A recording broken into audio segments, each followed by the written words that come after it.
Këshilla e ditë e pejgamberit alayhi salam është i garantoj një vend në mes të xhennetit personi i cili e le renën, e le gënjeshtrën edhe kur është në shaka. Në të thotë që njeriu të jetë i sinqert në çdo situatë. Pejgamberi alayhi salatu wassalam me një hadith të tij na thotë inna as-sidqa yahdi ila al-birr wa inna al-birra yahdi ila al-jannah wa la yazalu rajulun yasduqu hatta yuktaba inda Allahi siddiqun. E që në përkthim do të thotë me të vërteta njeriu e çon në mirësi dhe kjo mirësi e çon në xhennet. Do të vazhdoje njeriu të jetë i sinqert dhe i drejtë në fjalën e tij, në fjalorin e tij, derisa të shkruhet ka Allahu dhe ke melekët si njeri i sinqert. Ka disa njerëz të cilët mundohen që të përdorin lloj-lloj gënjeshtrash me qëllim që tjerët t'i çojë të çështje. Trillon ngjarje të ndryshme që të jetë argëtues për ata njerëz, për atë vend.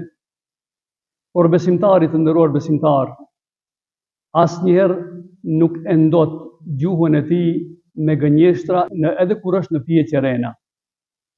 Nga se e ka parasysh hadithin e lartë përmendur se besimtari asnjëherë nuk rehen nga se e sinon xhennetin e lartë dhe kënaqësinë e Allahut xhaleshanuhu.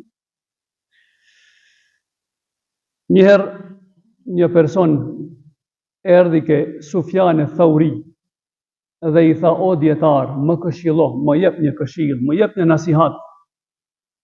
I tha: mos rej, mos gënje. Tha: a vetëm kaq? Tha: po, vetëm kaq.